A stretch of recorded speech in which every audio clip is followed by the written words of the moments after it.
Welcome, welcome.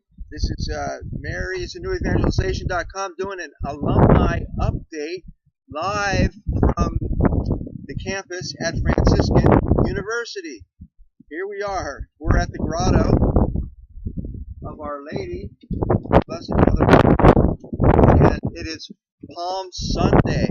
So we're getting ready here in Steubenville to enter into the Holy Week. It's here.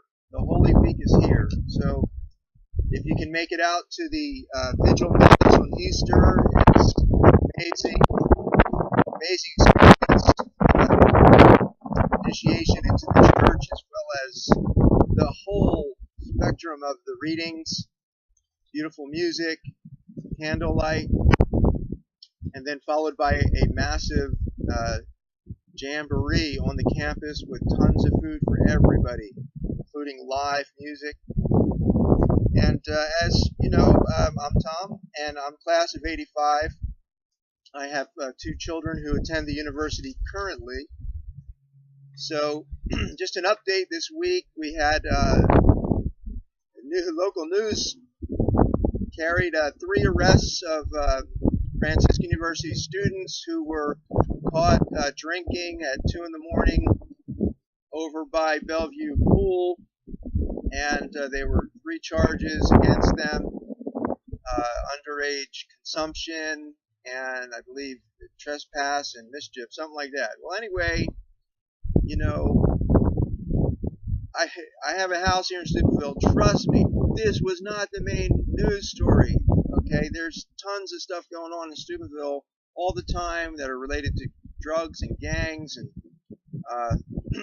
so I don't want to get started on that. Why this one particular news channel decided to make a story out of this and blast their pictures on the internet, I can't help but think that there was some ulterior motive to this.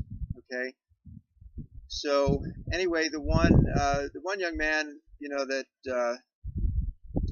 that I'm familiar with is a nice young man. He really is. He's prayerful, and whatever he did, what probably most of you and I did as well. We drank, and then we got caught. He got caught. Maybe you did, maybe you didn't. But anyway, not a big earth-shaking event by any stretch of the imagination. Okay, so I would say just we'll move on from this one.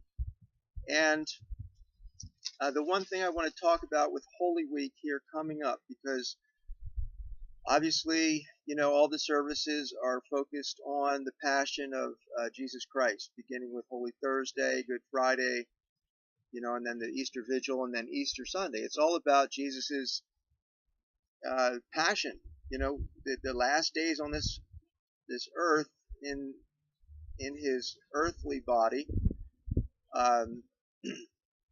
That's what it's all about. Now,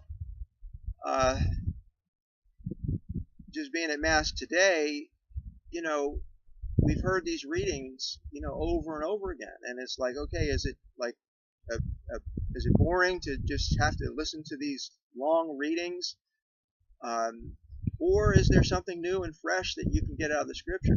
That's a big question that everyone's got to ask themselves.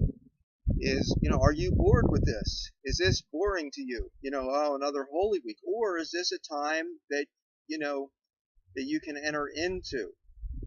So, and everyone's got to be honest with themselves. And quite honestly, I can remember there's been Holy Weeks that I just wasn't there spiritually, and then others that I was. So I guess I want to just encourage everyone to come at this Holy Week fresh and new. Okay, because there are so many new things happening in the church with Pope Francis. Obviously, he is bringing a whole new day to the church, a whole new perspective on everything as far as sin and acceptance and Mary, environment. He is literally rocking the church, which is awesome. It's desperately needed, and he's not doing it in a careless, reckless way. he knows what he's doing. He's being led and guided, obviously, by the Holy Spirit and by the Blessed Virgin Mary and by Jesus Christ. So I think we can feel very good about our Pope. He is just absolutely amazing.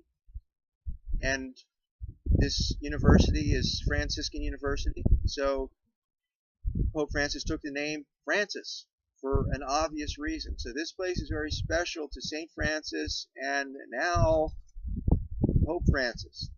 So has St. Francis become the Pope, right? I mean, that's the legitimate question. So things are changing. Things are changing here on campus. You know, I've done a number of videos as far as, you know, the different suggestions and ideas that I have in regards to the change of the spiritual guidance and leadership on the campus, and that is, it's a new day under Pope Francis. Everything is new, and personally, I think it's the time of the feminine spirit.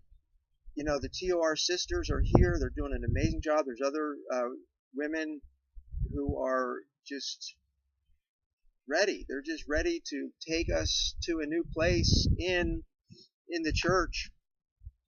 And so why not start here at Franciscan University, where you have these young, vibrant, spirit-filled, holy Marian, pro-life women who are, you know, just humble, and they have experience. We're talking about, you know, educated women who want to serve. They've given up everything to serve, and they're vibrant, and they're getting stronger, and their numbers are getting bigger.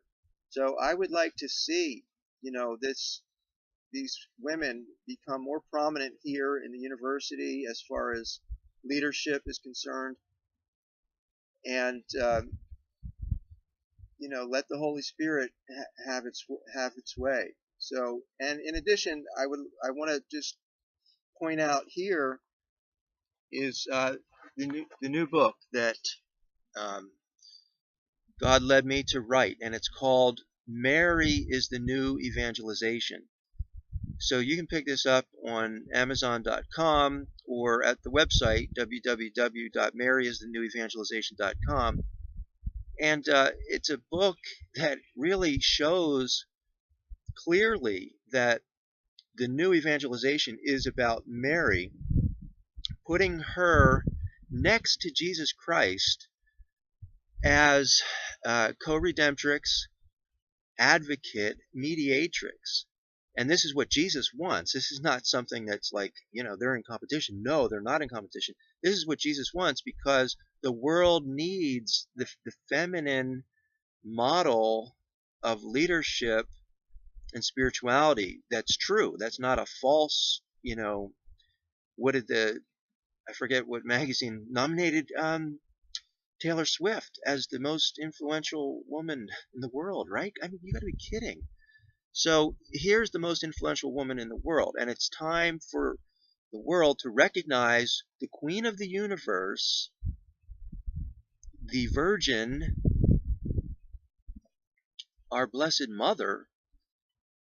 And she was very prominent during Holy Week. I mean, she was right there with her son through it all, including right at Calvary, right at his last moments in his in his earthly life.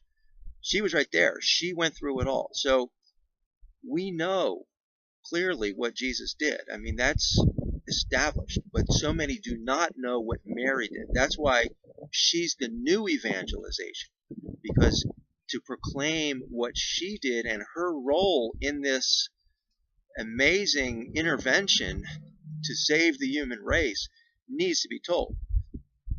So this is the greatest story that hasn't been told yet. I mean, some people know about her, but many, many do not. So check out the book. I think you'll like it. It's not real long or anything like that. And, you know, hopefully it'll help you understand what the new evangelization is and what it is not. The new evangelization is not repeating the old evangelization all over again because people didn't get it the first time. That's what they're putting out as the new evangelization, the old evangelization again, because it didn't work the first time. No, that's not the new evangelization. Sorry, that might be called catechism, re-catechizing people, but it's not the new evangelization. So anyway, wishing everyone a blessed Holy Week live from Franciscan University of Steubenville. My name's Tom. Hello to all my former mustard seed household brothers, and blessing to everyone. God bless. Thank you.